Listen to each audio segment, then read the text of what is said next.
Bom, então vamos lá, começar com a nossa tradicional revisão de toda a aula. Lembrando, então, né, nós temos dimensão. Vamos ver, nós vamos nos colocar em Rn. E nós vamos pensar assim, nós temos objetos das mais variadas dimensões de 0 a n. Então, a gente tem a dimensão.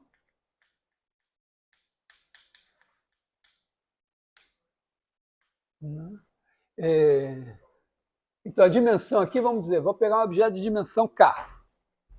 Aí a gente tem os objetos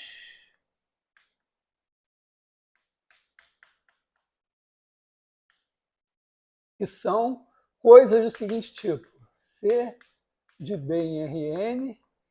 Esse B aqui, ele está em RK. Ele é uma coisa assim, né? Ele é B é igual a 1, 0, a 1 vezes AK0, AK1. E aí isso parametriza, vou supor que isso é pelo menos de classe C1, parametriza um objeto de dimensão K lá em Rn. O exemplo mais simplesinho é C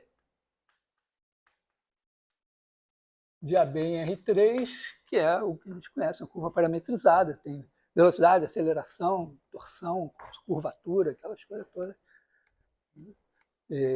Mas também pode ter um C, chamar de C também, de A10, A11 vezes A20, A21 em R3, pensar isso como uma superfície parametrizada. O fato de ser parametrizado pode nos ajudar, porque às vezes você está em R2 e pode ser meio esquisito pensar uma superfície em R2. Mas, quando a gente fez o teorema fundamental da álgebra, a gente pegou um circulinho andando aqui. O circulinho, né, cada circulinho aqui, tem uma parametrização, né? Quer dizer, o raio R, esse CR, vamos botar de θ, vou botar T mesmo. CR de T é igual a R cosseno T seno T. Aqui a gente faz T de 0 a 2π. Como a gente está nos complexos, a gente também pode dizer que isso é R cosseno T mais I seno T. Ou até pode, né, tirar uma onda e dizer que isso é RE elevado a IT.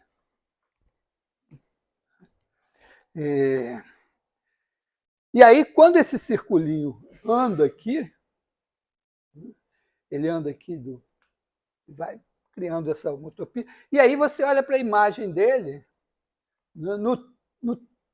a origem é elevada num pontinho a zero aqui, mas na medida que você vai andando, esse negócio aqui vai construindo curvinhas aqui. Então, na verdade, você pode pensar que esse R, vou botar um minúsculo aqui,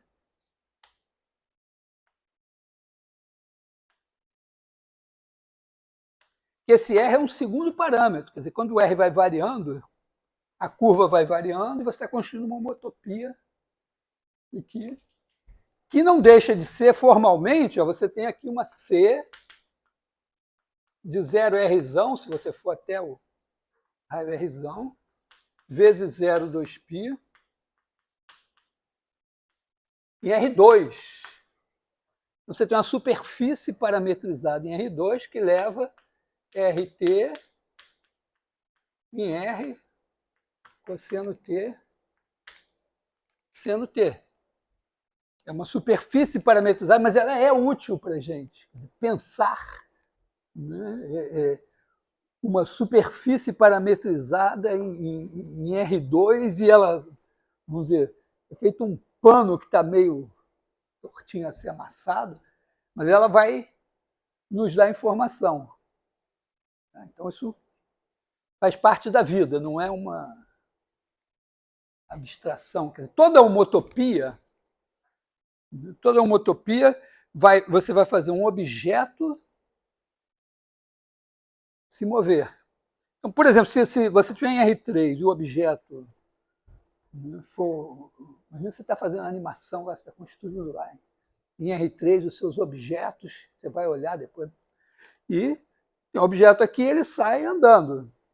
Então ele é tridimensional, mas na hora que ele anda, ele constrói um objeto tetradimensional, que é o tem ali uma coisa no meio, exatamente como isso.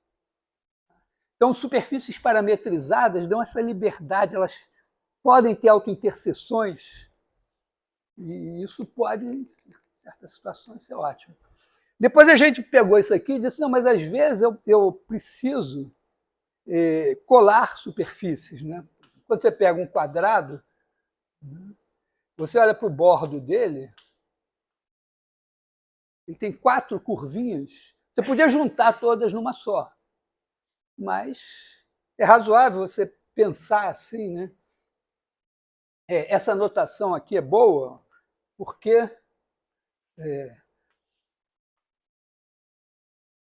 aqui assim, ó, esse é A10, A11, A20, A21.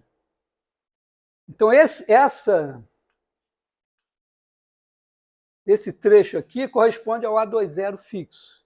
Então, esses aqui são os C. Vamos dizer que aqui fosse T1, T2. E você tem C de T1, T2. Então, esse cara daqui ó, é o C20.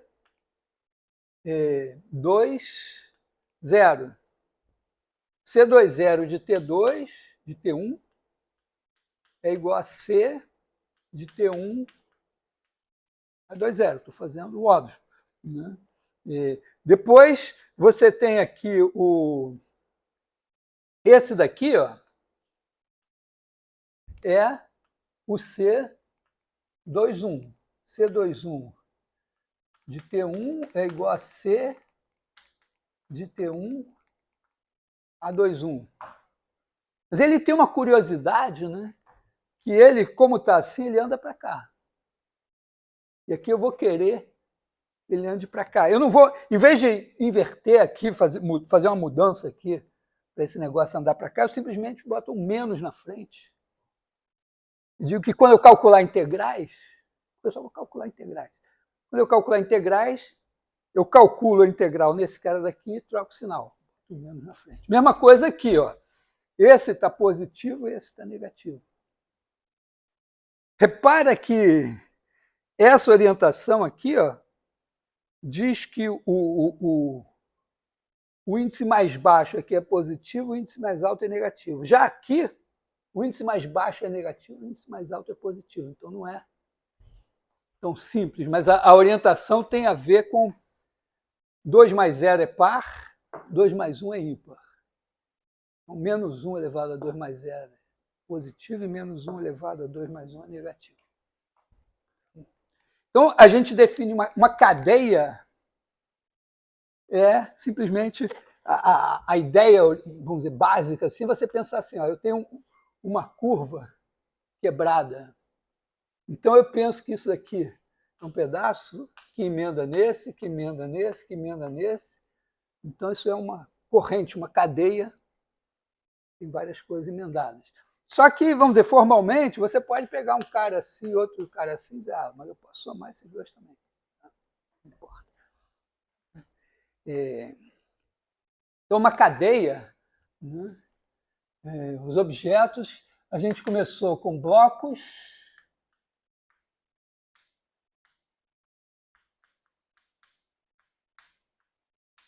singulares. Um bloco singular é uma coisa assim.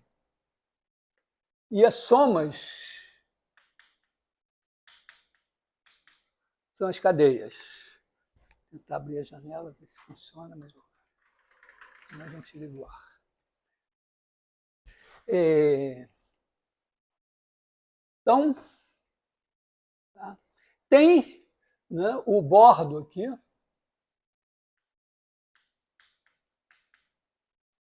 O bordo é isso, né? Você tem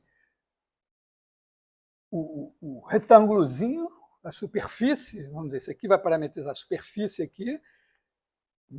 Ela é um objeto bidimensional, mesmo ela sendo parametrizada com uma parametrização só, o bordo dela já é uma cadeia. Então, é natural a introdução do conceito de cadeia só pelo fato de que o bordo de alguma coisa precisa emendar coisas. Você podia... Eu também gosto de salientar que quando você está em dimensão maior, né? Quando você faz esse negócio assim,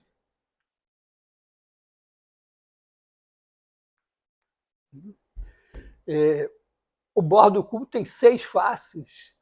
E aí não é tão simples como aqui você emendar as 4 e fazer uma curva só. Você emendar 6 faces e fazer uma superfície só começa a ficar mais complicado, né? Imagina dimensão mais alta. Então é muito mais simples você pensar que você cola as faces do que querer fazer uma superfície única. Então, cada cadeia é como se você dissesse assim, ó, uma cadeia C associada a ela tem um bordo que a gente nota estranhamente por um derrom. Bordo se escreve com B, fronteira se escreve com F. Em inglês é boundary, em francês é bord, e frontière. Bom, não tem nada a ver com a letra D. A única explicação para isso é porque a gente vai ter, no fim, um teorema que vai dizer o seguinte: eu tenho uma forma ômega e tenho a forma de ômega. E elas são ligadas pelo fato de que essa integral no bordo de C é igual à integral dessa em C. Então, o D de derivada está aqui. Então, é como se você dissesse assim, para cada C e cada forma ômega, você poderia associar um número. Isso aqui é, de certa forma, bilinear. Então, esse teorema pode ser escrito assim, né? É como se esse daqui fosse o adjunto desse daqui. Esse D redondo aqui certamente invoca esse teorema. Mas então você, para cada... Esse cara aqui tem dimensão K, esse aqui tem dimensão K-1. Tá? Por exemplo, o bordo de uma curva, se ela começa em A, termina em B, assim, né, se a curva C, então o bordo de C é igual ao mais B menos A. Quando ela anda assim, o bordo tem esse ponto e esse ponto, mas esse tem sinal positivo e esse tem sinal negativo. Por quê? Porque quando eu calculo a integral aqui, eu acho f de B menos f de A. Então, f de B vai ser positivo, f de A vai ser negativo. Essa é a coisa é o que manda na orientação do bordo. É legal assim? Por pouco que você estudou, deu para entender alguma coisa? Tem que estudar. Olha, esse curso tem que estudar muito. Tem que acompanhar. Mais estuda. Não, mas tem que estudar certo. Primeiro, quando você olha para aquela porcaria e não entende nada, aí você tem que... Não, peraí, não.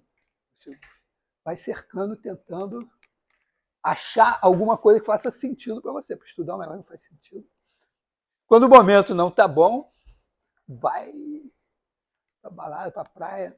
Às vezes tem que dormir, porque, mas até você se sentir forte. Né?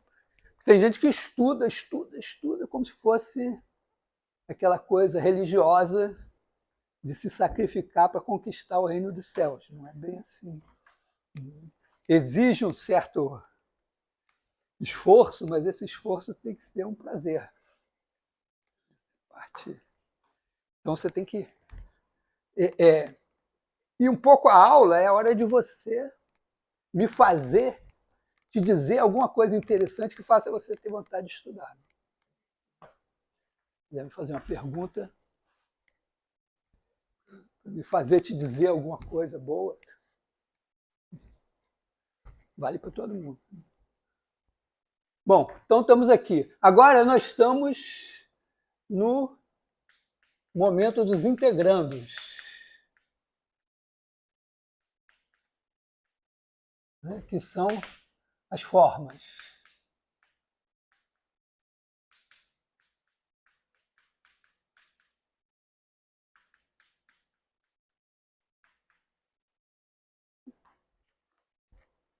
Então, vou apagar aqui. Então,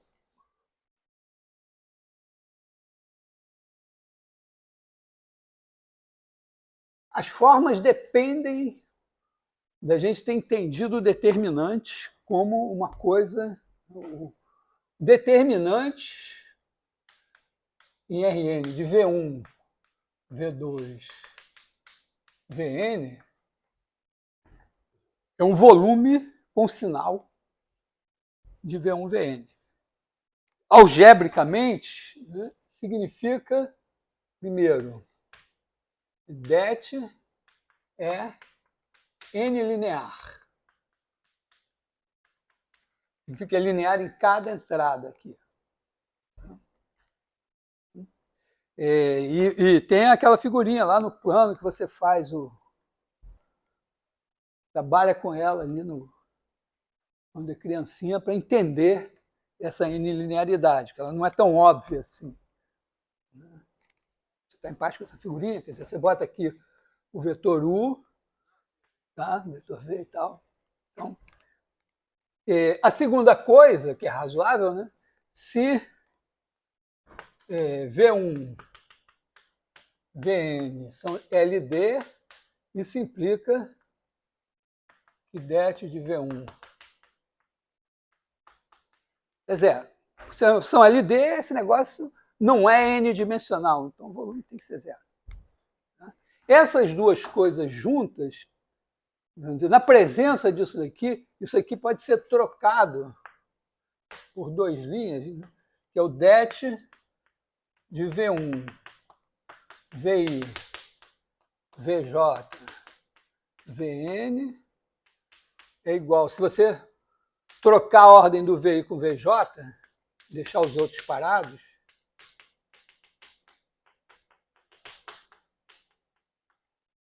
troca o sinal. Algebricamente, eu prefiro falar assim porque isso para mim é geométrico. Uma posição geométrica. Se eu estou falando de volume, isso tem que ser verdade.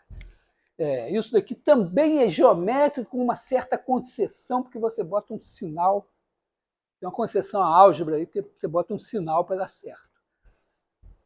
Com essas duas, você vê que isso aqui tem que funcionar e que, na verdade, se você ficar com isso, suprimir isso, ficar com isso, está tudo bem. Você pode até ficar com menos, né? Det de V1, V, Vn igual a zero. Quer dizer, se tiver dois repetidos, né, claro que esse daqui implica nesse, mas esse daqui implica nesse, e esse daqui implica nesse, tudo na presença do primeiro. Então isso é essencialmente uma forma de medir volume. O determinante ele é acompanhado pela escolha de uma unidade de medida. Você faz as contas e você vê que se você souber quanto é que esse negócio dá para uma base de Rn, então você sabe tudo.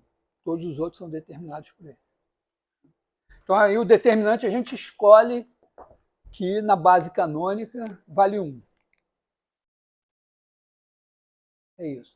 Então, o meu problema agora é o seguinte, eu estou aqui em Rn, e eu tenho K vetores. K vetores em Rn, não tenho N, tenho menos. E aí eu faço a mesma coisa, né? Vamos dizer, eu vou dizer o seguinte, para medir K vetores, eu posso ter uma coisa análoga ao determinante. Aí tem a experiência também, que a gente já tem com os campos de vetores, né? Porque quando você faz o fluxo de um campo através da superfície, você vê que você pega dois vetores, a superfície tem dois vetores tangentes. Cada ponto aqui. Tem um ponto aqui, então aqui é o DT1, dRom C, dRom T1, o DT2, dRom C, dRom T2. De onde vieram esses caras? Vieram aqui, nossa superfície era parametrizada assim, e aqui você tem DT1 é 1, DT2 é 2. Então esse cara vira esse daqui vira esse. Esse passa aqui assim, o outro passa aqui assim.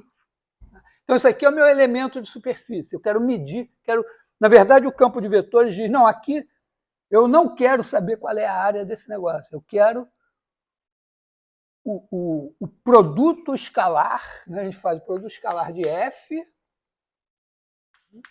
pelo produto vetorial desses dois, DC, DT1, dRom C, dRom T2, DT1, DT2. Lá na dedução do teorema de Stokes. Isso faz parte da nossa experiência. Isso daqui, ó, é bilinear nesses caras. Então é como se esse cara aqui tivesse aqui para dizer, olha, eu vou medir esses caras daqui, não pela área, mas por essa forma aqui. Então, é meio dizer que eu tenho que, em cada ponto x de Rn, eu tenho que dar uma ômega de x, que vai ser algo como isso aqui. Só que ela vai se aplicar em K vetores. Vai ser ômega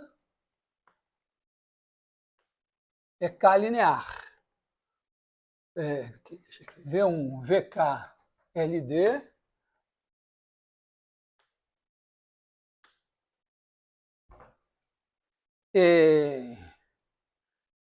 A mesma conta aqui vai me dar isso daqui.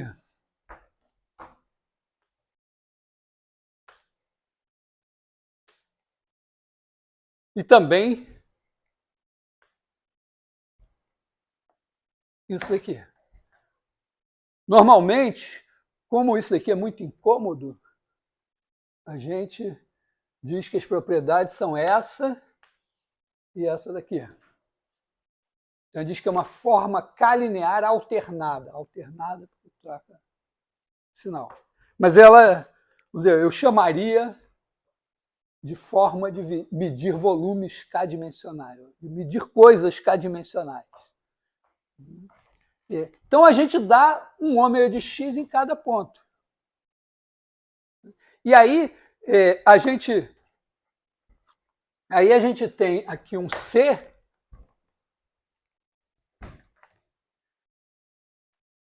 só que aqui são K. Então, aqui a gente tem DT1, D. A gente tem K. Aqui é B, contido em RK. E aqui o C de B em Rn. Então, ele é um cara, gera aqui um objeto K-dimensional. Em cada ponto, eu tenho aqui o ponto e tenho esses caras aqui. E eu tenho o ômega de C de T. Esse é o meu ponto C de T aqui. Aí eu pego esse cara e meço esses caras, integro. Então eu pego ômega, vamos supor.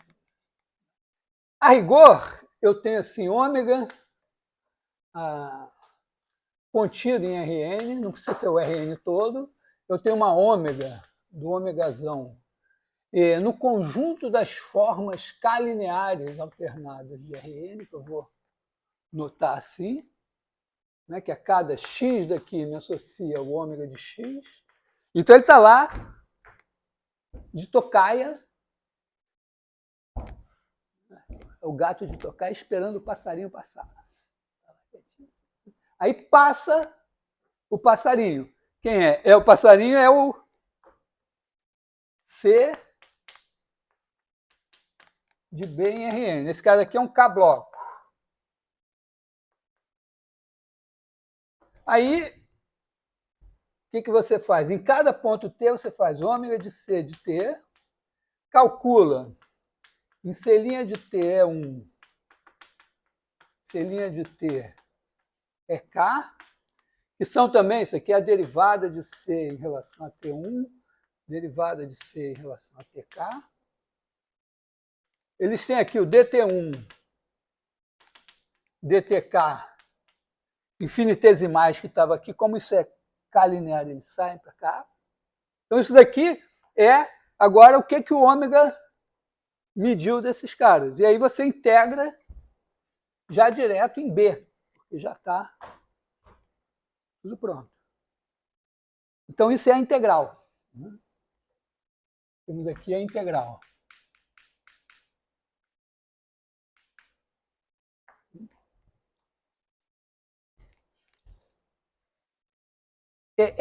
Essas formas diferenciais, elas têm uma álgebra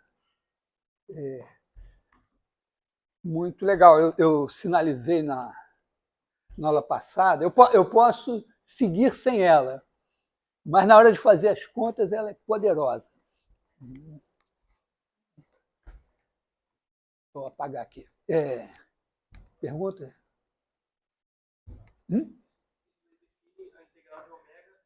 Isso aqui é igual.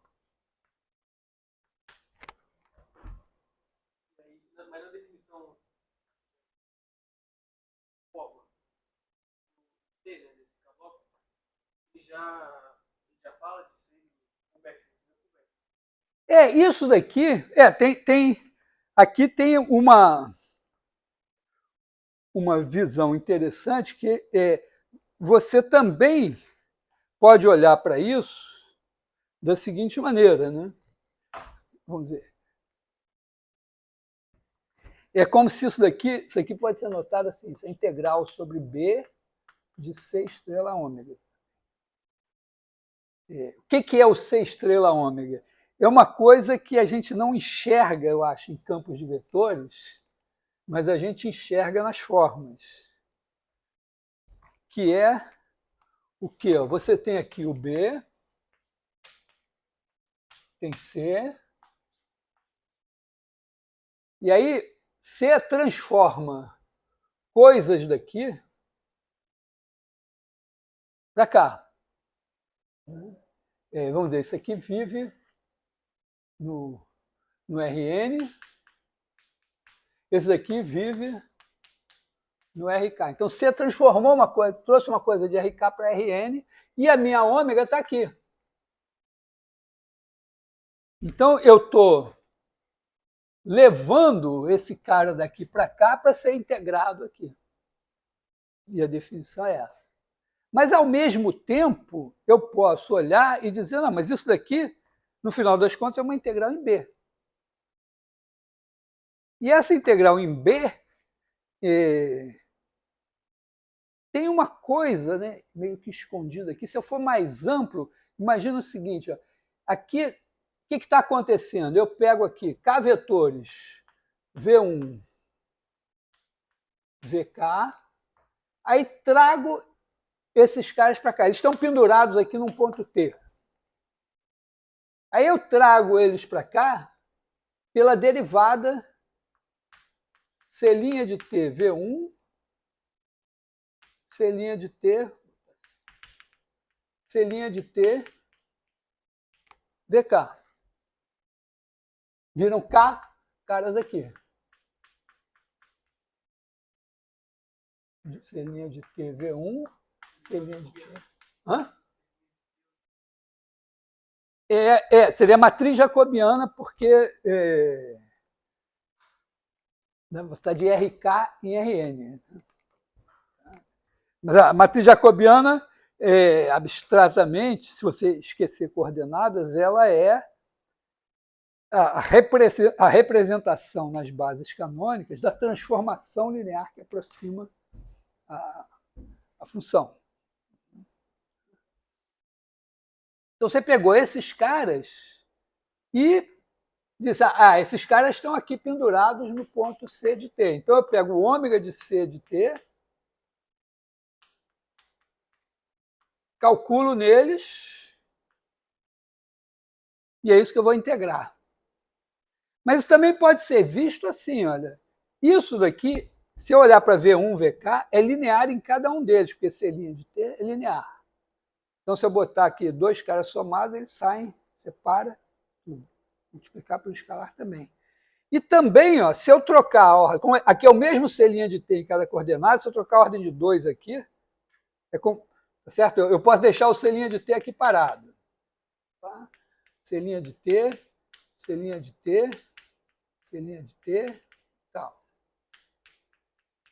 Aí eu boto aqui V1, VI, VJ, VK. Mas se eu trocar só a ordem do VI com VJ e escrever,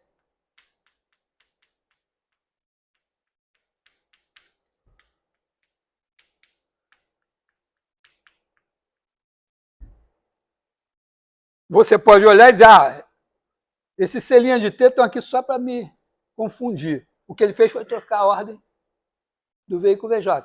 Mas eu posso dizer, não, eu troquei esse cara inteiro com esse inteiro. E quando eu troco esse inteiro com esse inteiro, como isso é calinear, troco o sinal. Então essa coisa, se eu olhar do ponto de vista do V1, VK, ela é calinear e é alternada em V1, VK. Então eu posso chamar de C estrela ômega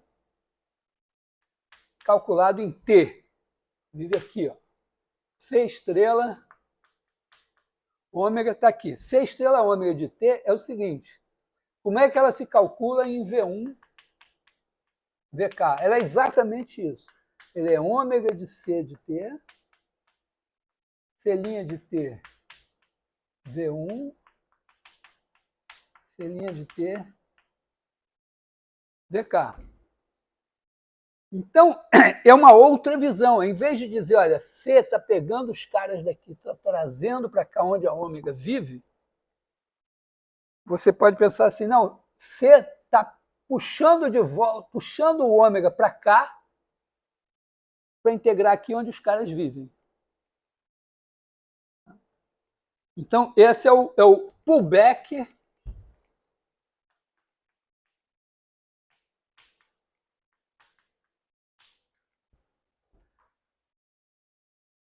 de ômega por C. Então, essa fórmula aqui pode ser lida assim e pode ser lida assim. Isso, na verdade, é uma coisa, vamos dizer, num contexto mais geral até. Né? O fato de ser B aqui, ó, o fato de ter um bloco aqui,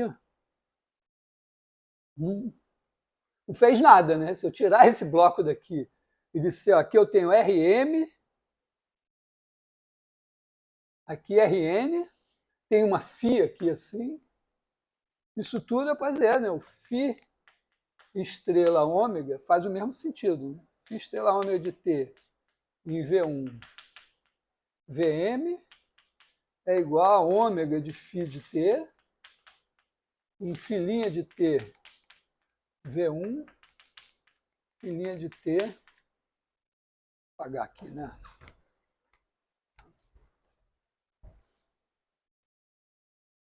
Eu esqueço o C, estou aqui aqui é RM, aqui eu tenho RM, RN aqui. Né? Aqui eu poderia, na verdade, ter um aberto aqui e outro aberto aqui. A C está me levando esse cara para cá, a φ está levando para cá. Então, φ de A contido em Rn para B contido em Rn, classe C1. E aí eu faço, quer dizer, a ômega vive aqui, ômega é uma K-forma em B, então eu posso fazer φ estrela ômega, uma K-forma em A definida por φ estrela ômega de x em V1 VK é igual a ômega de φ de x em φ' de x V1 φ' de x VK. Essa é a ideia do pullback.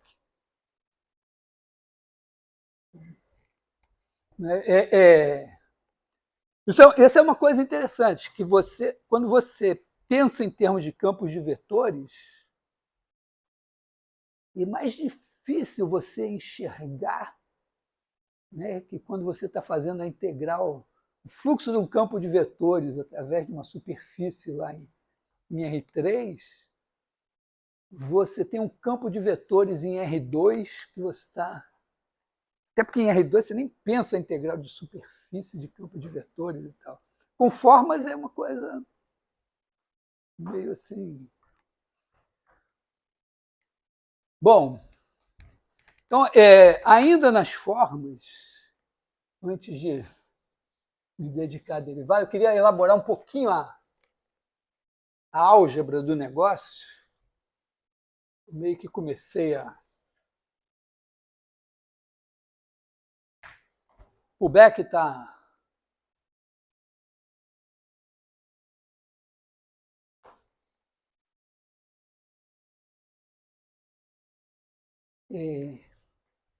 Então, vamos pensar assim,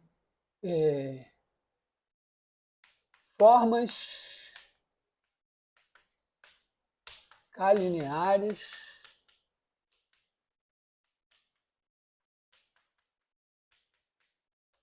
em Rn. Então, vou fixar uma forma só, né? Tá? Uma ômega.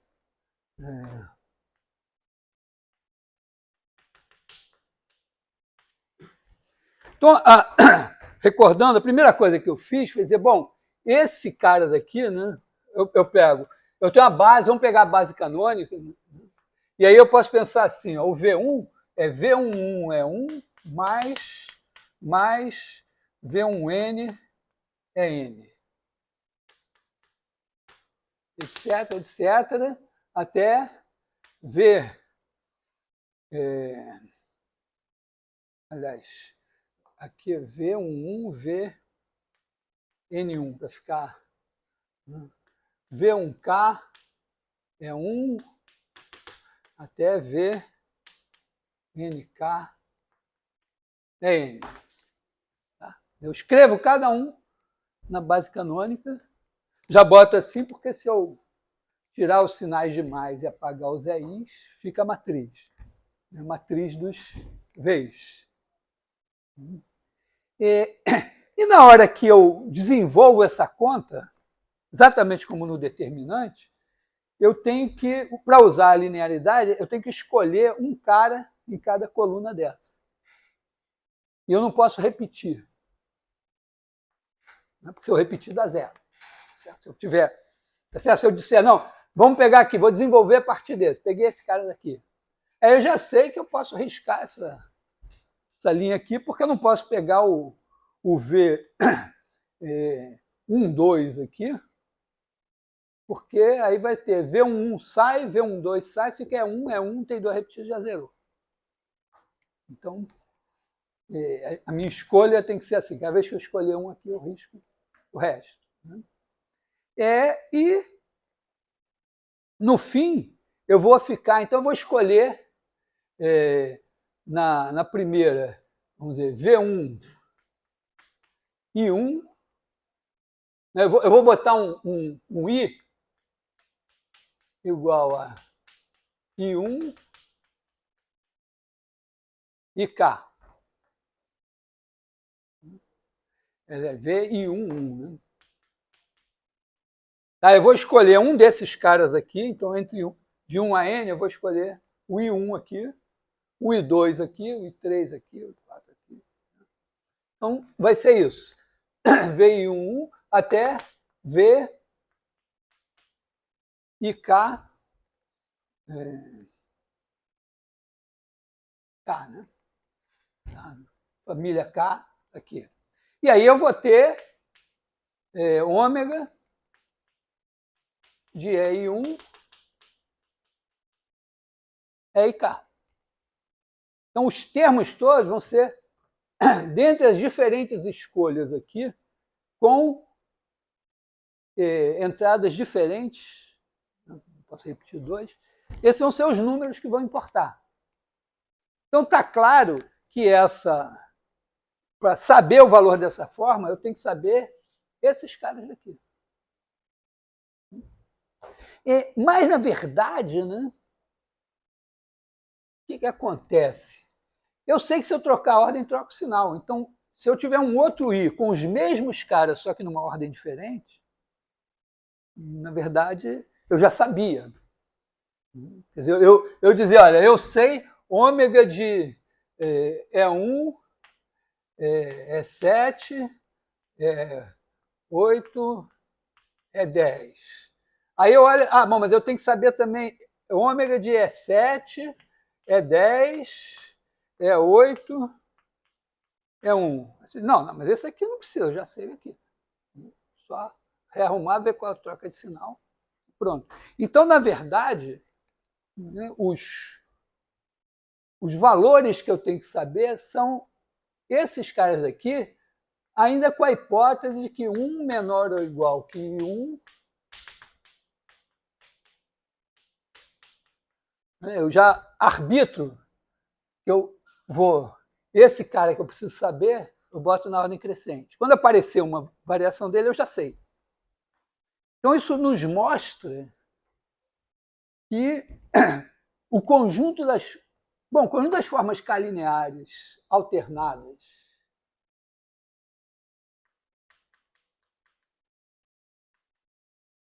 falando aqui, mas são alternadas em Rn, ele é um espaço vetorial. Porque como soma de funções, você somou duas, você aplica uma. Né? Você tem o ômega nesses caras, eta nesses caras, soma as duas, mas aqui é linear, aqui é K-linear, aqui também. Então, pode somar que vai dar K-linear. Pode multiplicar por escalar, vai dar K-linear também. Tem a forma zero, tem tudo. Né? Então, é um espaço vetorial em Rn. E ele, a dimensão dele, na verdade, é dada por quantos parâmetros eu preciso saber para determinar um elemento dele. Então, um elemento dele é isso aqui. Esse cara eu conheço se eu souber esses combinação de n, k números. Porque eu tenho que escolher, dos n vetores da base canônica, eu tenho que escolher k. Não importa a ordem, eu coloco eles na ordem certa e pronto. Então, isso aqui é a dimensão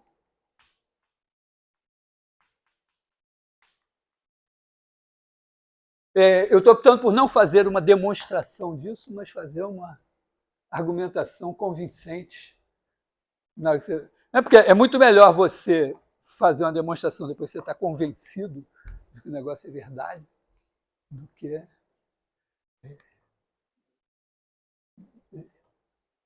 sem nem saber direito se você acredita naquilo. Sabe, quando você está fazendo pesquisa, tem um problema assim, você está tentando demonstrar um negócio, e aí você, toda noite, você ou dorme achando que demonstrou e acorda com um contra-exemplo, ou você dorme esgotado, sem nenhuma ideia, e acorda com uma ideia nova.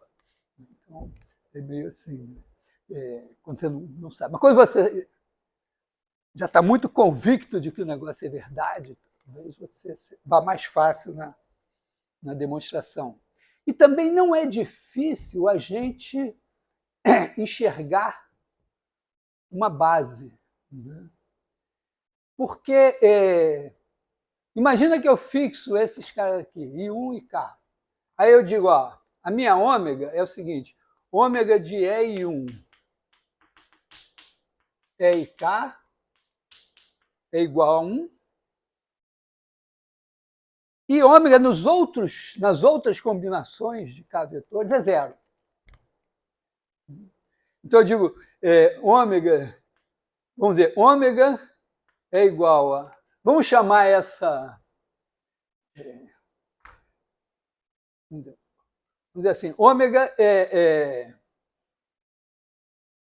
uma combinação linear de formas que eu ainda não sei o que elas são, mas eu posso fixar uma delas dizendo, olha, essa, já que eu tenho o direito de arbitrar esses valores, claro, se eu der 0 para todos, vai dar 0. Mas eu posso escolher um e dizer, esse vale 1, os outros valem 0. Então, na verdade, né, quando você aplicar essa coisa que vale 1 nesses daqui e 0 nos outros, é como se você dissesse, olha, nessa história daqui, tem que entrar exatamente esses caras.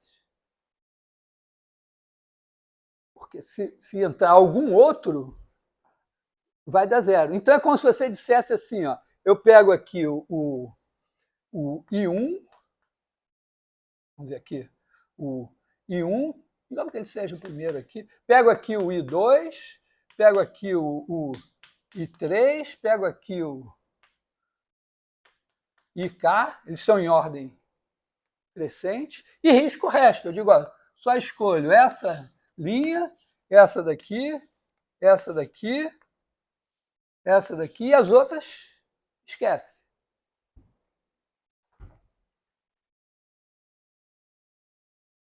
E aí você vai ter exatamente uma coisa, é como se você dissesse, olha, esses vetores aqui vivem em Rn, mas eu só vou considerar essas k coordenadas deles.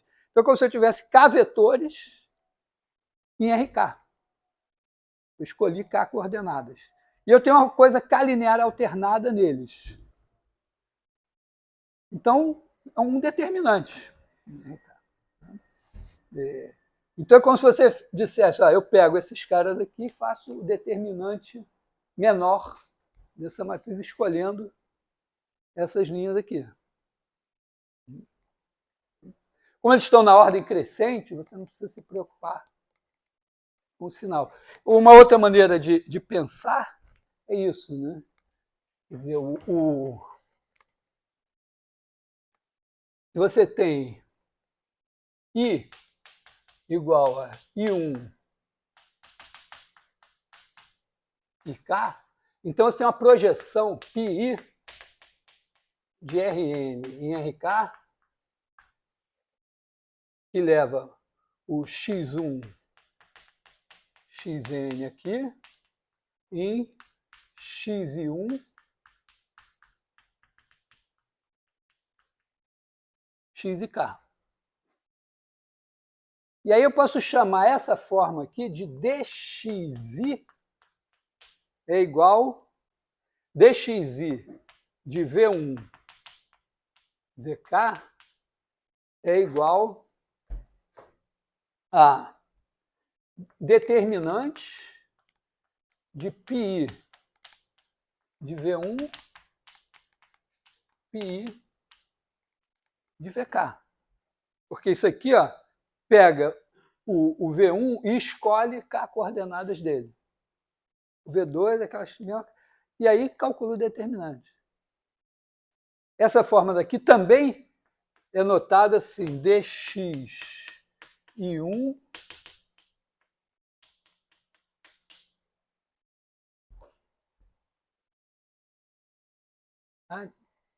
então a gente costuma dizer sempre, então a gente costuma pensar sempre assim, que uma K-forma em Rn, ômega é um somatório e I pertencente, vamos chamar de I assim, e é o conjunto desses índices. Né?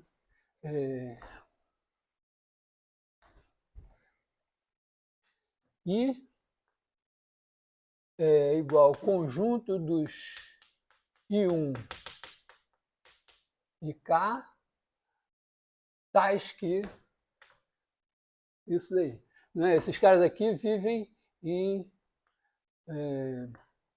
1 N elevado a K.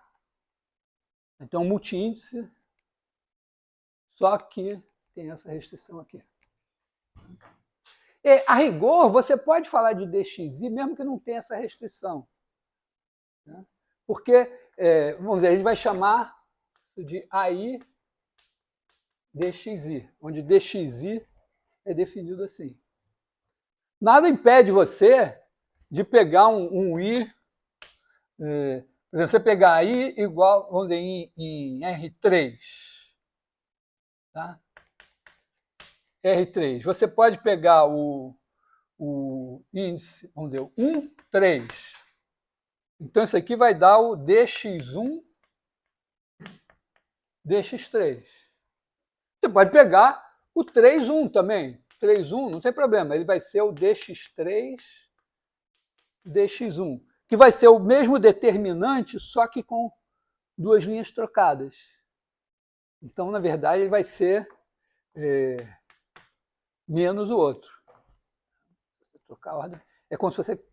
Tá? Então, se você tiver mais coisas assim, você pode permutar.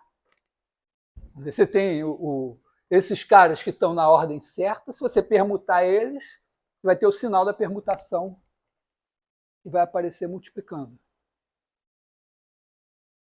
Não sei se alguém olhou em álgebra aquele negócio de sinal da permutação, disse, não quero aprender. Faço com 8, mas infelizmente aqui também é... Ali é o único teorema de álgebra, tá certo? De tudo que você viu de álgebra até hoje, o único teorema que merece esse nome é aquele. Né? Mas foi linguagem, né, basicamente.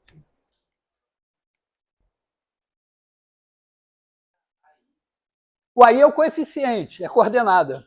Tá? É como se esses caras aqui são os vetores da base, cada um deles é uma forma K linear, isso aqui é um número. Quando eu for escrever ômega de x, né, ômega de x vai ser somatório de AI de x dxy. E tem uma coisa aqui que, com essa representação, é uma coisa chamada produto exterior, que é uma coisa meio sofisticada, assim, a definição, mas com essa representação ele tem uma maneira muito simples de você pensar. Né? Imagina que eu tenho... Bom, vou apagar aqui coisas...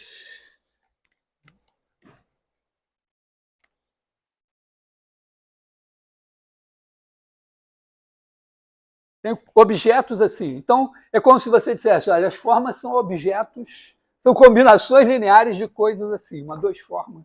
E R3 é uma combinação linear de coisas assim. Então, imagina que eu estou lá em Rn, aí eu tenho aqui dx1, dx3, dx7, e aqui eu tenho dx5, dx8.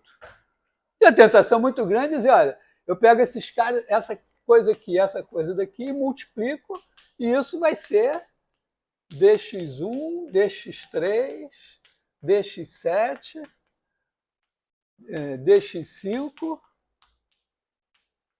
dx8. Se você ainda quiser ajeitar, você troca o 5 com o 7 aqui, troca o sinal. É como produto de quaternions, a soma a álgebra dos quaternions. Nos quaternions você pega e diz, tem o I, o J, tem o 1, o I, o J, o K, um quaterno é uma combinação linear desses negócios, e você multiplica usando a distributividade e a associatividade. Só não pode trocar a ordem. Está claro, né, que quando você multiplicar duas coisas assim, você trocar a ordem, não vai necessariamente trocar o sinal. Né? Por exemplo, aqui, se você trocar a ordem, seria o mesmo que você dizer, eu vou botar dx5, dx8, dx1, dx3, dx7. Então, é como se, né, vamos dizer, cada um desses três aqui tivesse pulado 2 para vir para cá. Tá? O x7 estava aqui, ó. Fiz isso mesmo? Ah, não, é o x7. Cada um desses daqui pulou 3 para vir para cá. Então, o x5 que estava aqui, ele pulou o x7, o x3 e o x1. Veio para cá. Aí apareceu um menos, vamos dizer, menos 1 elevado a 1 aqui. Aí, o dx8, depois do dx5 ter pulado, ele pula 3 também. Então, aparece aqui menos 1 elevado a 1. Então, na verdade, trocou a ordem e o sinal não trocou. Porque o número de trocas, né, se aqui tem P caras e aqui tem Q caras, cada um desses Q vai ter que pular P caras. Então, o sinal, quando troca a ordem, vai dar menos 1 elevado a PQ vezes o sinal original. Ou, alternativamente, cada um desses P pula Q aqui, é a mesma coisa. Então, porque no caso dos quaternions, quando troca a ordem, um deles pula, então troca o sinal. Mas aqui... Então você tem o chamado produto exterior.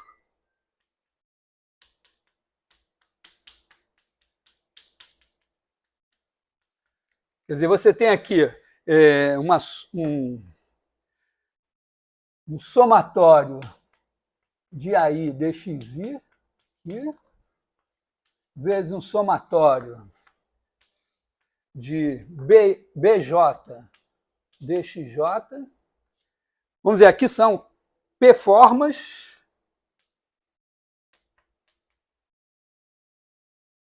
e aqui são Q-formas. Aí, isso daqui é o somatório em IJ de AI BJ dxi dxj. Claro que muita coisa aqui no meio pode dar zero. Porque, vamos dizer, se aqui é uma P-forma genérica, você pega todas essas possibilidades aqui. Algumas delas batem, cada uma delas tem umas tantas aqui que tem coisas em comum com ela e vai zerar. Então, isso aqui, para dar diferente de zero, tem que, vamos dizer, aqui ter uns índices e aqui ter outros índices. Em particular, é claro, se I mais J for maior que N, isso é impossível. Na verdade, é porque uma K-forma com K maior que N, ela, por definição, está lá escrito no regulamento, se você tem uma K-forma em Rn, ela se aplica em K-vetores em Rn. Mas esses vetores, se eles forem linearmente dependentes, dá zero. Olha, se você tiver K maior que N, isso vai dar zero sempre. Então, um K maior que N, uma K-forma dá zero. Em particular, se você multiplicar P-forma com Q-forma, P mais Q for maior que N, vai dar zero. É isso aqui. Essa álgebra aqui, ela é muito poderosa porque tem uma fórmula mágica do cálculo da derivada que a gente usa aqui, não tem como esquecer, não tem como não usar. É muito boa.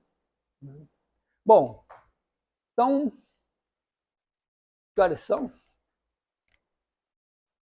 11h13. Bom, supondo que nós, com isso, fizemos uma revisão dos objetos do bordo, das integrais, quer dizer, dos integrandos e das integrais. Falta a derivada. E a derivada ela só pode ser discutida a partir do teorema, a menos que você seja um algebrista fanático. Assim.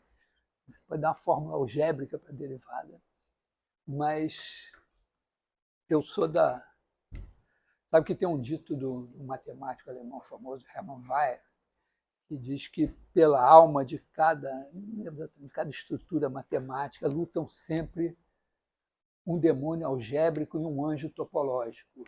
Então, eu quero ir para o céu.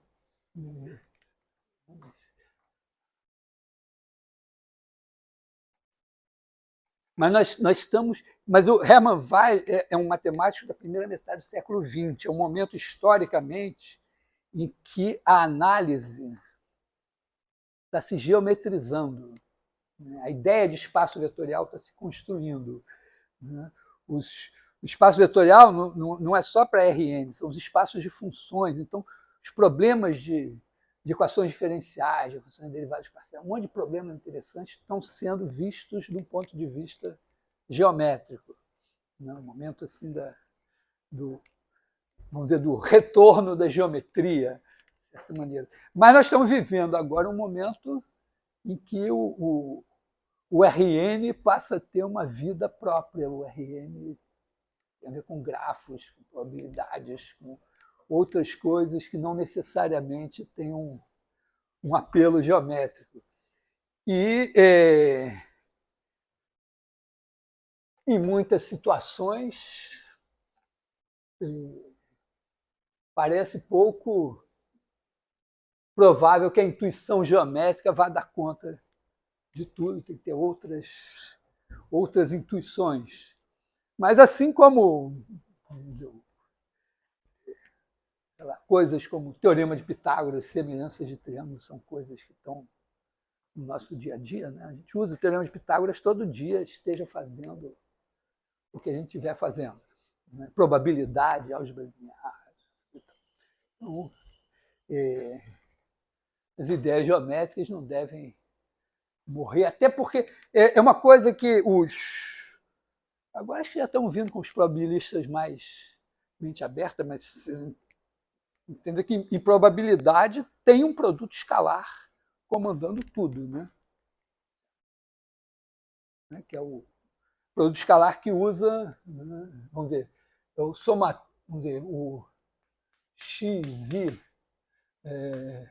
yi igual a somatório de pi, xi, yi, onde pi é a probabilidade do evento i. Definição de variância. Não sei se está claro para vocês assim, não sei se eu falei. Você tem x1, xn, isso aqui devia ser x barra, não sei quem é x barra. Mas quando eu escolho isso daqui, eu devo estar errando em relação a isso, x1 menos x barra, xn menos x barra, quer dizer, isso aqui é o vetor que deveria ser, esse é o vetor que você tem. Então você faz essa diferença, mede o quadrado da norma disso por esse produto escalar, e isso é a variância. E a raiz quadrada é o desvio padrão.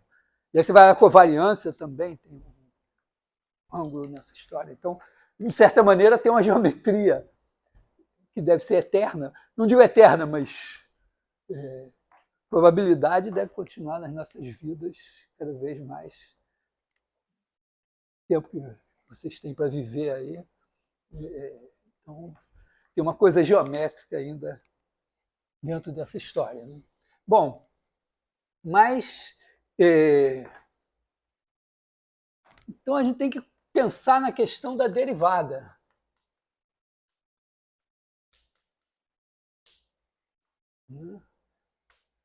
E tem um teorema. Nós começamos a fazer isso quando nós começamos a ter uns teoremas esquisitos que a gente estava querendo explicar. Quer dizer, a gente tem o Stokes, Kelvin, né? Integral sobre o bordo de S de F dl é igual ao fluxo através de S de rotacional de F ds. Tem o da divergência,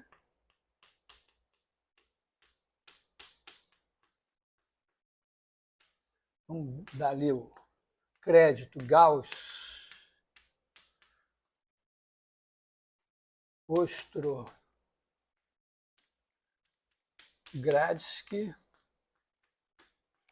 Adoro botar um QI. O nome do cara é russo, cada um escreve na sua língua como manda a norma culta da sua língua.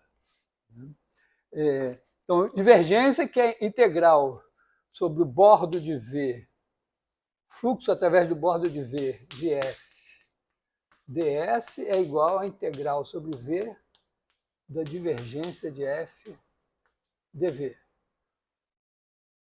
E tem o teorema fundamental do cálculo, que eu não sei a quem atribuir, mas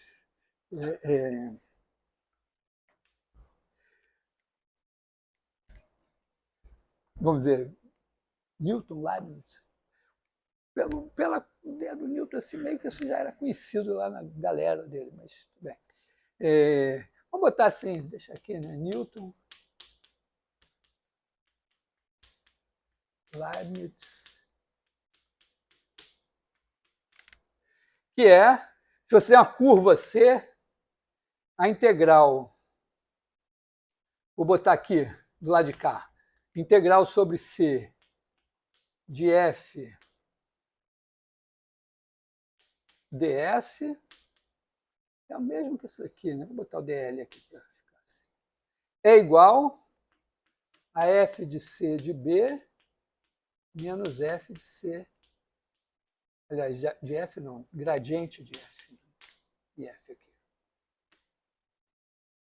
Tá? Você tem uma função F, se você integrar o gradiente sobre a curva C, você está integrando, né? Isso aqui é a integral de gradiente de F de C de T, escalar C ponto de T, que é a derivada em relação a T de F de C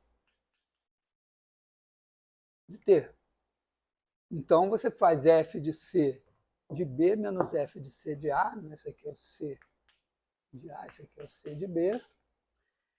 E o que esses teoremas dizem, né, é que você tem um objeto de dimensão K mais 1, que nesse caso aqui é uma superfície de dimensão 2, aqui é um objeto de dimensão 3, aqui é um objeto de dimensão 1. Cada um deles tem um bordo de dimensão K, está expresso aqui, e você tem um integrando que você integra no bordo, e isso dá a integral sobre o que está lá no miolo do bordo, de algum tipo de derivada.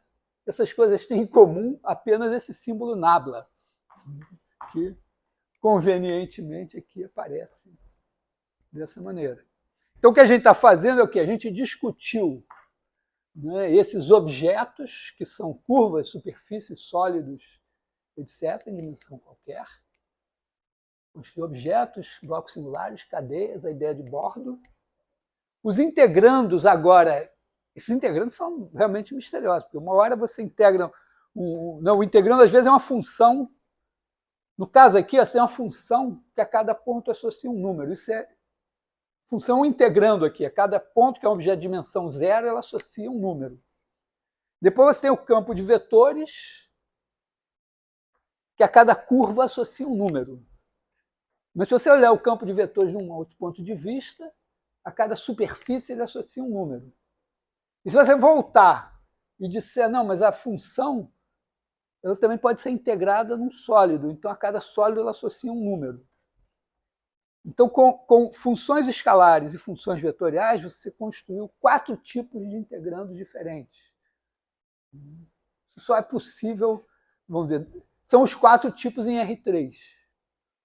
Você vai fazer isso em Rn, só que vai ficar faltando um monte de gente. Porque, claro, você faz isso, com função você faz um integrando de dimensão zero em Rn, com o campo de vetor você faz integral de linha, com o campo de vetor você faz um fluxo através de superfície n-1 dimensional, e com funções você faz integral volumétrica.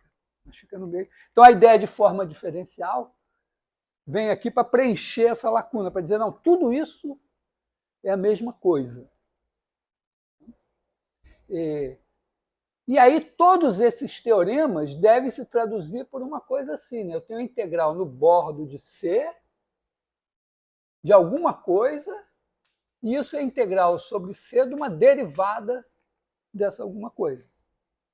Então, esse teorema que a gente está perseguindo, e a gente tem esses objetos aqui, mas ainda não está claro quem é isso daqui. Então, eu vou fazer duas abordagens, uma do ponto de vista da diferenciabilidade e outra mais radical, não esquece. Então, do ponto de vista da diferenciabilidade, acho que eu vou fazer, que horas são? 11, 24. Talvez o teorema mais simples de certa forma, o teorema de Stokes ele é mais sofisticado. De certa maneira, o Stokes deu uma sorte grande, porque o teorema era do Kelvin, ele ficou com o nome do teorema, e ainda por cima é o teorema que permite melhor a gente entender o caso geral. Mas vamos fazer vou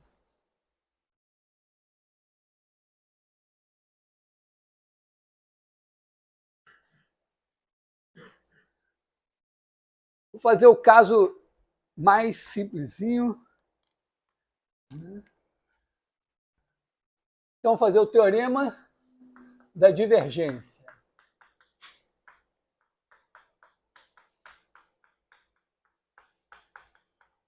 Em Rn. A primeira coisa é a seguinte: em Rn, você tem as unformas. Uma unforma vai ser uma combinação F1 dx1 mais Fn dxn. Unforma é uma combinação desses caras aqui. E, claro, tem por trás aqui um campo de vetores. Você pode olhar aqui o F1, Fn. Mas tem também a N-1 forma. As N-1 formas são combinações de N, N-1 a N-1. Você tem uma N-1 forma, tem isso aí. Em vez de escolher N-1 cara, você pode escolher um para ficar de fora. Então, também podem ser representadas assim. Tem uma maneira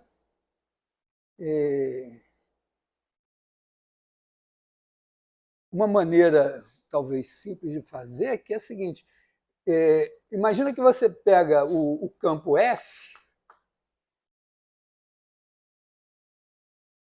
e bota aqui os vetores V1, Vn-1 e pega o determinante. Um F fixo. Então, isso aqui, ó, tem N-1 não, aqui é N. Né? Ah, não, aqui é N-1. Esse aqui seria, vamos dizer, seria o segundo até o enésimo.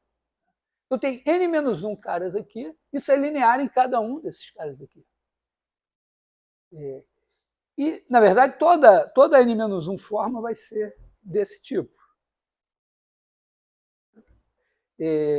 Esse determinante é assim, né? F1, F2, Fn, aí você bota aqui V1, Vn-1. E aí você faz F1 vezes o menor. Né? Os caras agora estão assim, né? Então, vamos dizer, é como se você dissesse assim,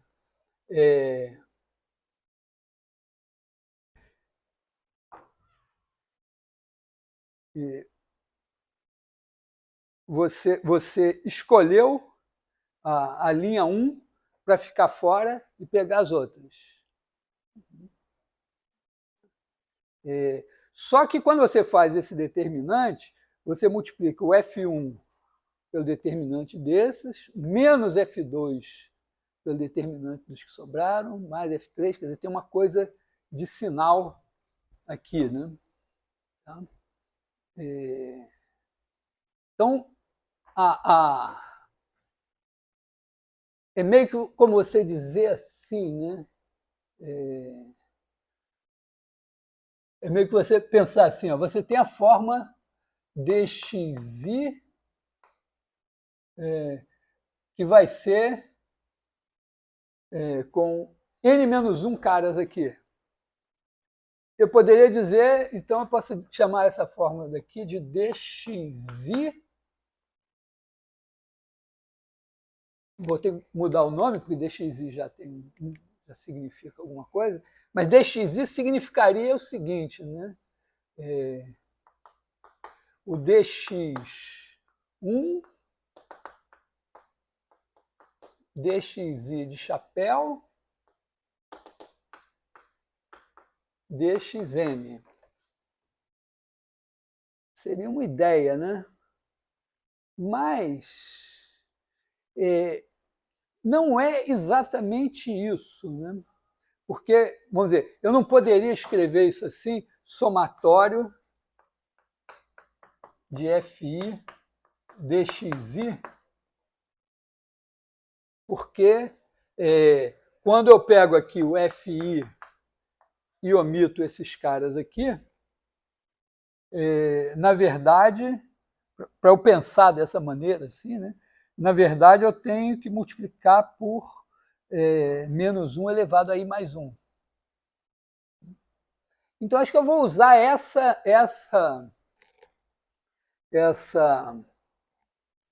notação. Acho que eu vou usar um chapéu dxi, né? Vai ser igual a menos 1 elevado a i mais 1, isso aqui. Porque aí eu diria que somatório de fi dxi de chapéu é igual ao determinante de f, vamos dizer, vou botar assim, dxi de chapéu em V1, vou botar assim, V2, Vn é igual ao determinante de f, V2, Vn. Determinante eu conheço, não sinto mais. Tá?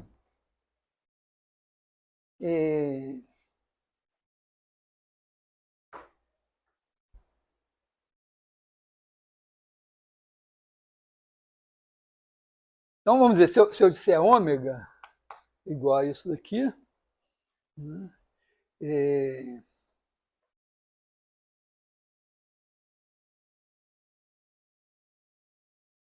E se eu quiser saber quem é o fi,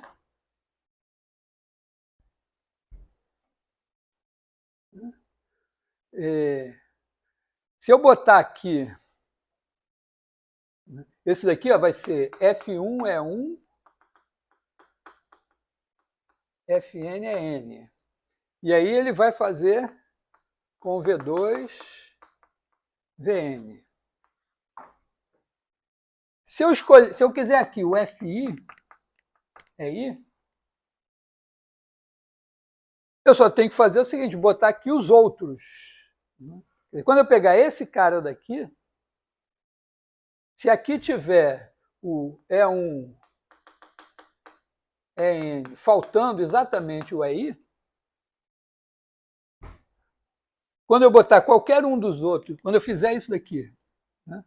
Imagina que eu boto aqui, em vez de V1, VN quaisquer, eu boto aqui E1, EI de chapéu,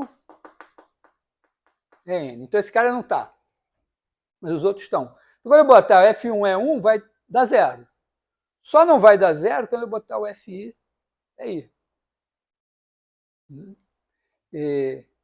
E aí, se eu fizer ômega, né? Então, se eu fizer ômega de E1, EI, EN,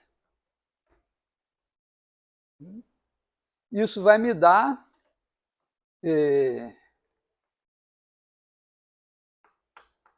FI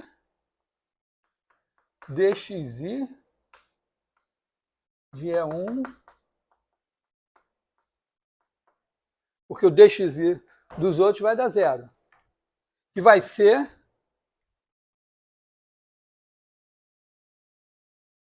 o determinante de FI EI, E1, EI de chapéu, EN, que vai ser isso aqui, né? Você vai ter aqui FI. É como se você dissesse, ó, tá aqui o E1 até o EN aqui, está faltando a linha I. Então aqui você tem 100, 001, só que a linha I está faltando. Onde está a linha I? O FI veio aqui para fora, e tá aqui, a linha I está aqui. Então a linha I foi para a primeira linha. Ela pulou I-1 caras. Então, na verdade, esse cara daí é o determinante desses caras, que vai ser igual a FI vezes menos 1 elevado, vou botar I mais 1 no lugar de I menos 1, certo? Então, eu posso dizer isso, né, que FI é igual a menos 1 elevado a I mais 1, ômega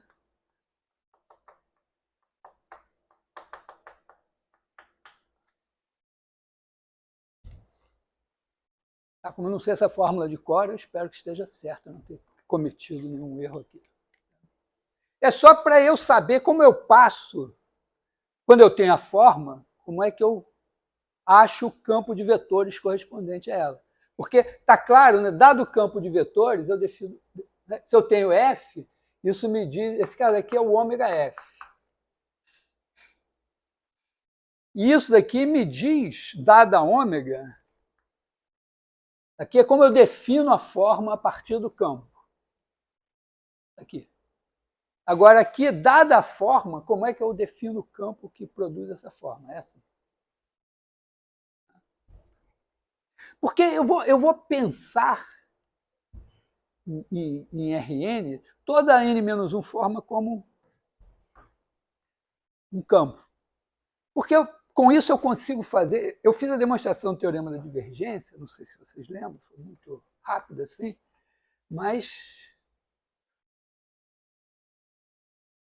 foi o seguinte, ó. Eu peguei aqui o bloco, vou botar o bloco assim como se fosse, vou pegar o quadrado. Então eu botei um campo, eu vou pegar o vetor normal. O meu campo de vetores eu vou multiplicar pelo vetor normal. Então o vetor normal aqui é assim, o vetor normal aqui é assim, o vetor normal é assim, o vetor normal é assim.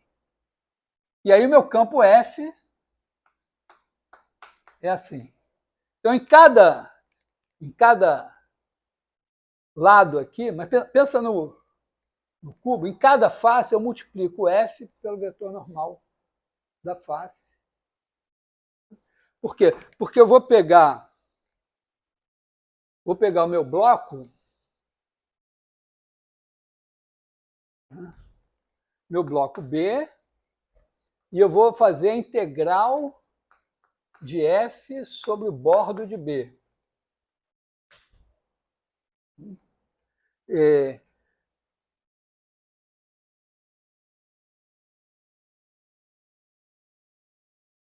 Acontece que, com essa configuração, cada face tem n-1 vetores tangentes a ela, que são os n-1 vetores da base canônica, excluído o que é normal.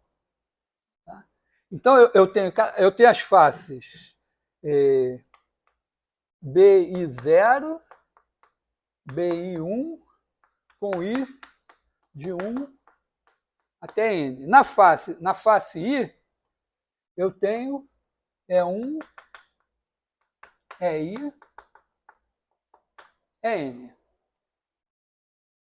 E a face está parametrizada como se fosse a identidade. Quer dizer, na hora que eu derivo em relação aos caras, eu tenho esses caras mesmo. Só que, vamos dizer, na face I, esse não está, então esses aqui são os primeiros, depois tem o iésimo primeiro, aliás, o iésimo, e aí é o n-1 ésimo, enfim. Bom, mas o que vai acontecer em cada face? Quer dizer, a minha forma aqui, na verdade, vai ser integral sobre o bordo de B de ômega F. Isso aqui vai ser o somatório de I igual a 1 até N, do somatório de J igual a 0 até 1, da integral sobre o bordo da face B e J.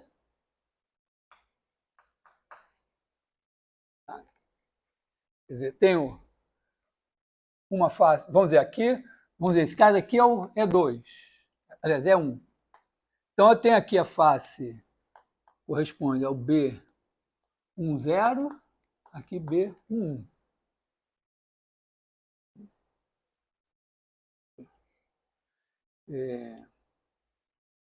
Então eu vou integrar nessa. Em cada uma delas, isso daqui, eu vou pegar isso daqui vai ser igual ao somatório de I igual a 1 até N, do somatório de J igual a 0 até 1.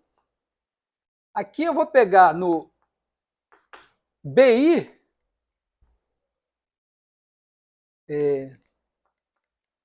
BI vai ser os caras da forma P1, PI para o lado,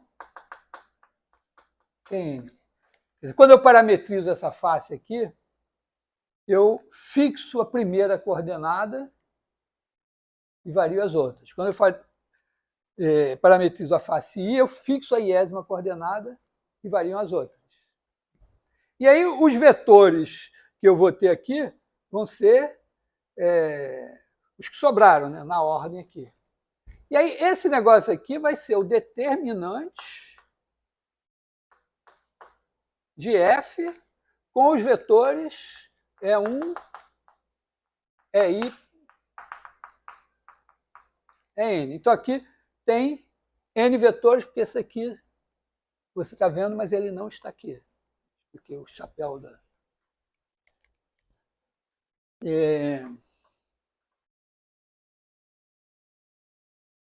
Bom, como só esse cara está faltando, esse cara daqui ó, é F1 é 1 mais Fn é N. Se o E1 está aqui, não adianta eu botar o F1 E1, que vai dar 0.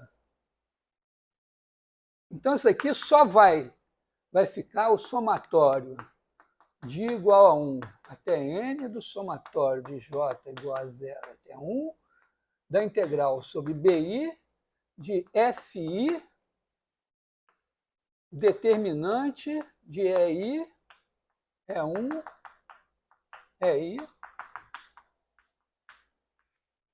EN. Eu omiti, né, no bordo, tinha um sinal aqui na frente. Eu não botei. Mas eu vou botar quando eu entender alguma coisa aqui. Aqui tem o seguinte, ó. Isso daqui, agora se eu trouxer o EI para cá, eu tenho que... Né, isso aqui vai ser igual a somatório de igual a 1 até N, do somatório de J igual a 0 até 1, da integral sobre BI de menos FI só. Por quê? Porque eu jogo esse cara para cá, menos 1 elevado a I mais 1, FI. Porque quando esse cara vem para cá, ele salta I menos 1 caras, que é o mesmo que parece um fator menos 1 elevado a I mais 1 aqui.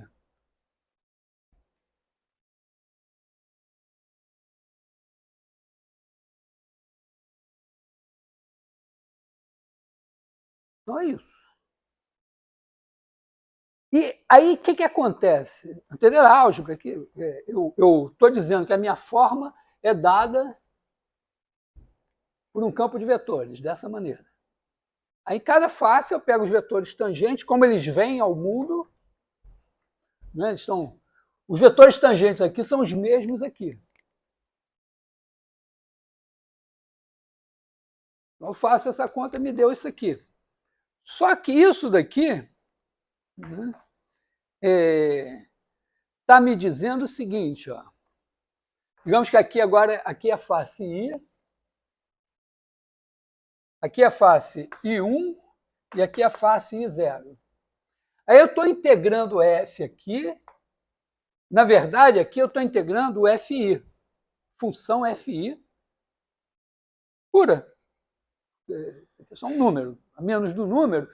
Então eu estou fazendo a integral sobre BI de FI, de menos 1 elevado a I mais 1 FI. E aqui eu estou fazendo a integral sobre BI de menos 1 elevado a I mais 1 FI. Significa que o meu integrando aqui, em cada ponto, ele é calculado assim. FI de T1. Aí aqui na iésima coordenada, eu uso o I1.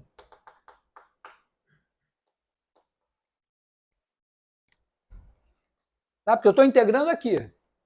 Então, eu calculo com os valores de T aqui e na iésima coordenada eu adoto esse valor daqui. E aqui eu vou ter, na mesma altura aqui, eu vou ter FI de T1 e aí aqui eu vou botar I0.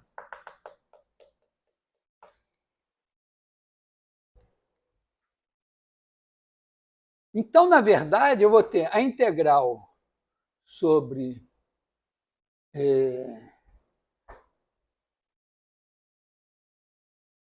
BI desse cara daqui e esse cara daqui. Se aqui tivesse um sinal, se aqui for mais e aqui for menos, tá? Se aqui for mais e aqui for menos, eu vou ter, digamos que eu bote um mais, esse negócio aqui tem alguma coisa que vai fazer esse valor ser mais. Então, imagina que isso aqui eu troco, vira mais, e esse daqui vira menos. Então, eu estou tendo, em BI eu estou tendo F de T1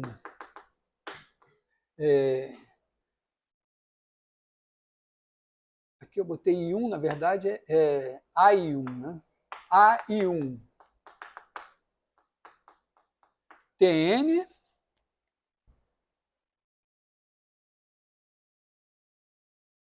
menos a integral de F de T1 AI0 TN. Aí eu olho para isso daqui e estou dizendo, ó, mas esquece esses caras aqui, eu tenho uma função calculada nesse ponto, nessa extremidade do intervalo, e a mesma função calculada nessa extremidade do intervalo.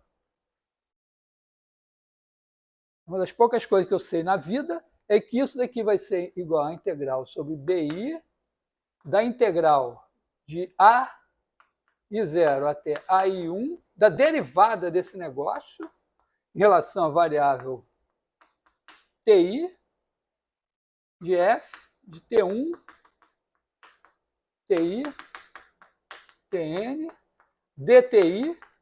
Isso aqui é esse integrando. E agora aqui tem os outros T's aqui. DT1, DTI, que não tem.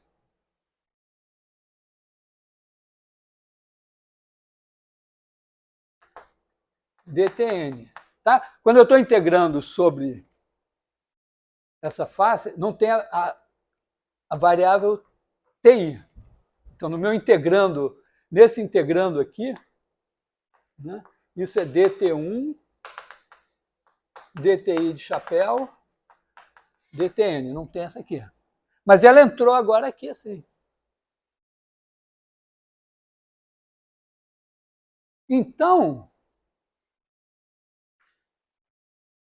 Seria maravilhoso, então, que esse cara sempre fosse mais e esse aqui fosse menos. Olha, isso aqui é a face B e J. Essa é a face B e 1. E aqui tem um menos 1 elevado a I mais 1. Então, se eu botar na face, se eu disser, olha, o meu bordo, o bordo de B é igual a somatório de igual a 1 até N, do somatório de J igual a 0 até 1, de menos 1 elevado a I mais J, B e J, então aqui automaticamente é a face I1, a integral é sobre BI, mas a face aqui é I1, aí eu vou ter menos 1 elevado a I mais 1 vezes menos 1 elevado a I mais 1 dá mais. E aqui é a face I0, eu vou ter menos 1 elevado a I, com menos 1 elevado a I mais 1 dá menos. Então, em todas vai acontecer isso aqui. E eu vou ter, então,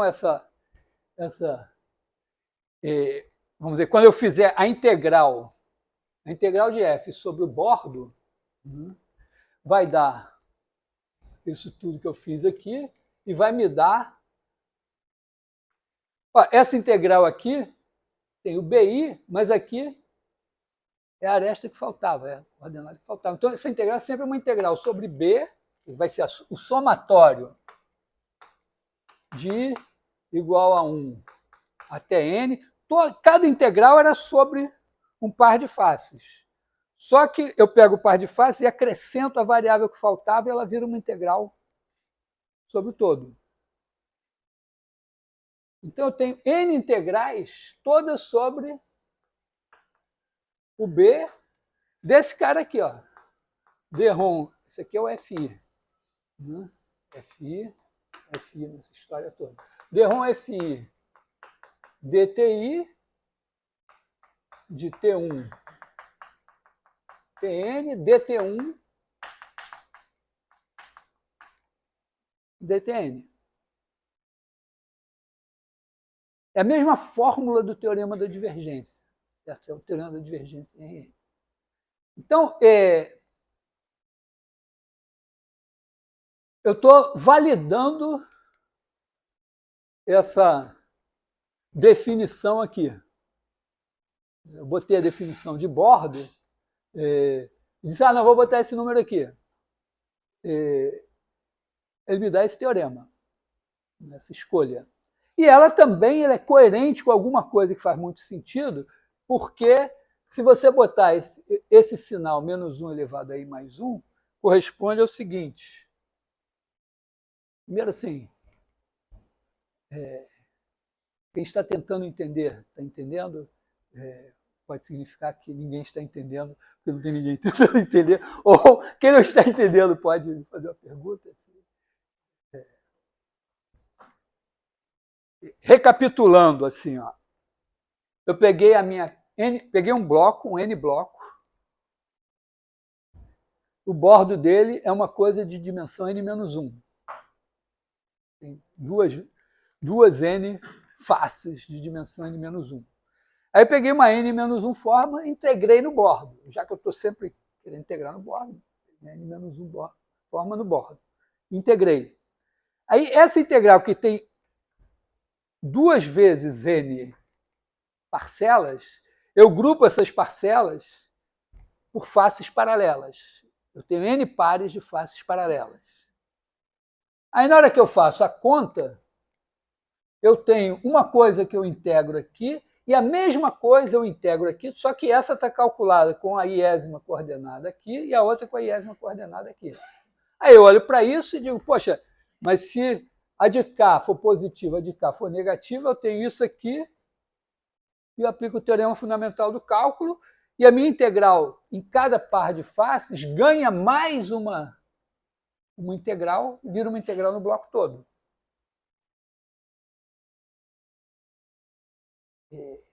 E ainda por cima, com uma fórmula lindinha.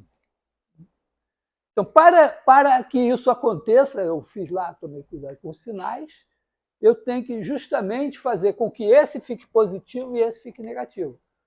Só que esse negócio aparece sinal menos 1 elevado a i mais 1, menos 1 elevado a i mais 1. Então, se aqui tiver menos 1 elevado a i mais 1, aqui tiver menos 1 elevado a i, beleza. Por acaso, i mais 1 é a soma do i com j. E i mais 1 aqui também é a soma do i com j. Então, essa fórmula aqui casa. Ela também corresponde a uma escolha de sinal. Olha só, a outra, vamos dizer, a versão R3 desse negócio passa pelo seguinte, né? Eu olho, retomando aqui a mesma coisa, em R3 aqui. Então aqui ó, eu tenho o campo F e eu vou multiplicar pelo vetor normal a superfície aqui. Então aqui, digamos, vamos dizer aqui é variável 1. Então aqui é 1, 0, 1. O vetor normal aqui é o E1. Tá? Se fosse a face I, eu teria aqui I1 e 0. Então aqui o vetor normal seria o EI. A minha ideia é que o EI aqui é positivo e aqui seria o menos EI. Agora, por uma razão de pensar que eu quero a normal exterior. Tá? Então, nessa face de cá, aponta assim, na de cá, ele aponta assim. Mas esse vetor, esse produto escalar, quer dizer, eu vou fazer F escalar N ds, vou fazer, né? Esse N daqui, ele vem de fábrica assim, ó. A minha parametrização aqui pegou o T1, aí quando chegou no I, eu botei o A e 1. Aqui eu botei o C de T1, AI0, TN. Os vetores normais aqui, os vetores tangentes são E1, E2, etc. Aqui não tem o EI, aqui tem o EN. Mesma coisa aqui, né?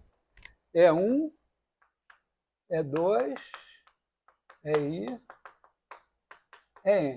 Aí o meu produto escalar, o meu vetor normal é o produto vetorial desses caras, que eu multiplico escalarmente por esse cara. O produto vetorial, eu pego os caras aqui, e aqui eu boto E1, EN. Tá? Então eu vou fazer um determinante. O produto vetorial é esse determinante. Né? Eu boto os vetores aqui, boto os vetores da base canônica que sai o produto vetorial. Muito bem, mas esse negócio, se eu botar aqui F1, Fn no lugar desses caras, eu vou pegar o coeficiente do E1 e vou multiplicar por F1. Coeficiente do En por Fn. Então, né, esse negócio daqui vai ser exatamente o determinante de F, E1, EI, EN. Sendo que aqui eu estou calculando esse normal igual nas duas faces. Mas eu quero que ele seja positivo na face 1 e negativo na face 0. Esse determinante assim, como ele está, né, corresponde exatamente à minha forma lá. Então, ele vai ter que ter um sinal, vamos dizer, esse determinante aqui vai ser igual a FI determinante de EI, E1, é I omitido, é N. Já que só esse cara não vai dar zero com esses daqui, que vai ser menos 1 elevado a I menos 1 FI, porque na hora que eu saltar I menos 1 para cá, ele vem para o lugar certo da 1.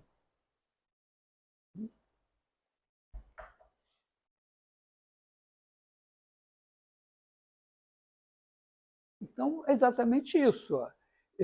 Aqui eu estou fazendo...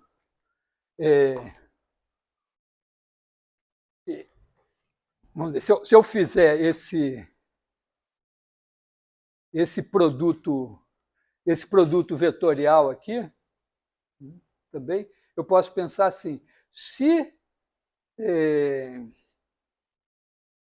eu fizer o produto vetorial de E1, EI, EN, né, o que isso vai dar? Quer dizer, se eu omito esses caras aqui, vai dar ou EI ou menos EI.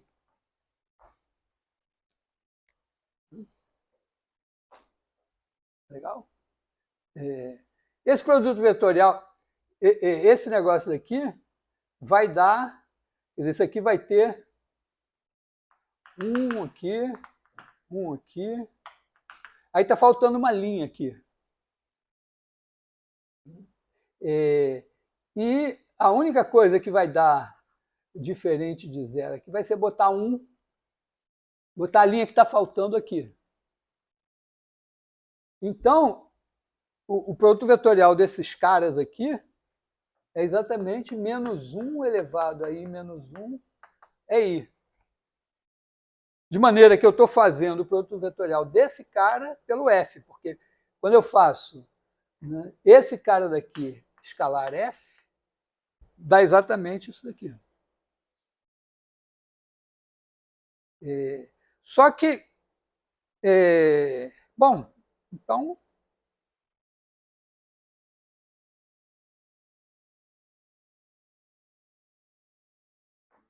Beleza, mas esse cara está apontando para dentro ou para fora? Bom, esse cara está sempre apontando...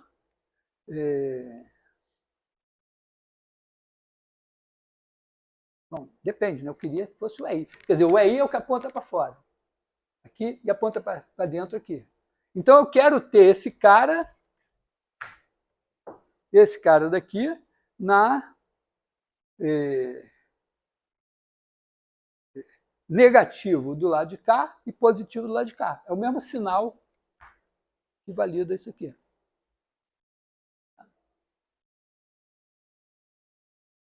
Quer dizer, vamos dizer assim, essa parametrização me daria as duas faces com o mesmo vetor normal.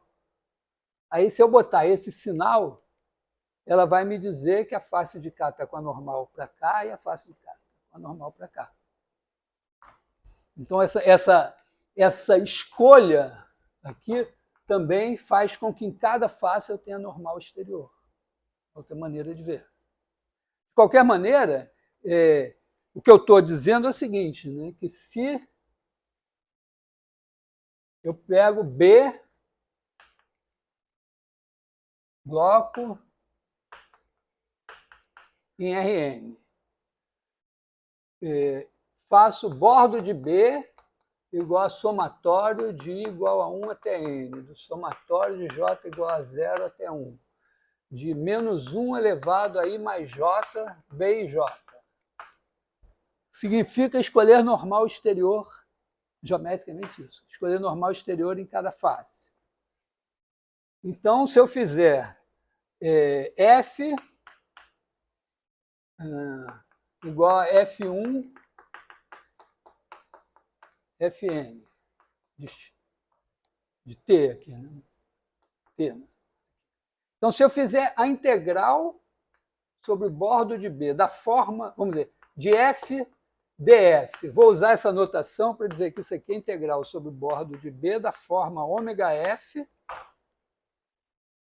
com essa orientação aqui. E aí eu concluí, vamos dizer, a minha F de classe C1 para não me aborrecer, porque eu vou precisar integrar a derivada de F. Então, isso aqui me deu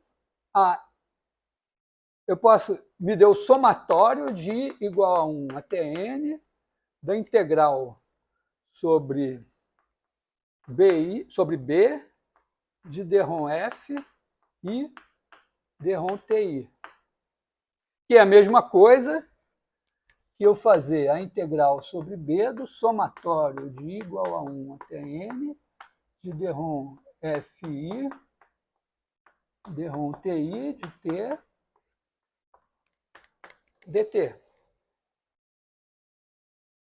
Tá? Eu pego, então, o meu f é f1, fn. E eu estou achando essa coisa aqui. Quer dizer, eu estou achando esse bicho aqui que eu posso chamar de divergência de f é igual a somatório de igual a 1 até n de dρ fi, divergência de f em t,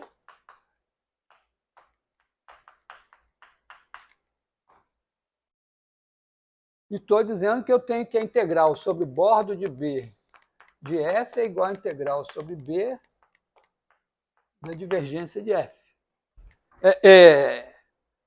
A menos o fato que eu ajustei o bordo, mas eu coloquei a normal exterior e tal, eu estou com um novo resultado experimental, mas agora em dimensão n qualquer.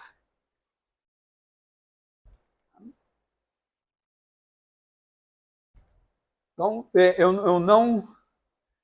isso não me ajuda a entender a derivada, mas pelo menos me diz, tem um teorema geral aqui, qualquer dimensão. Eu posso tentar um teorema geral da seguinte maneira.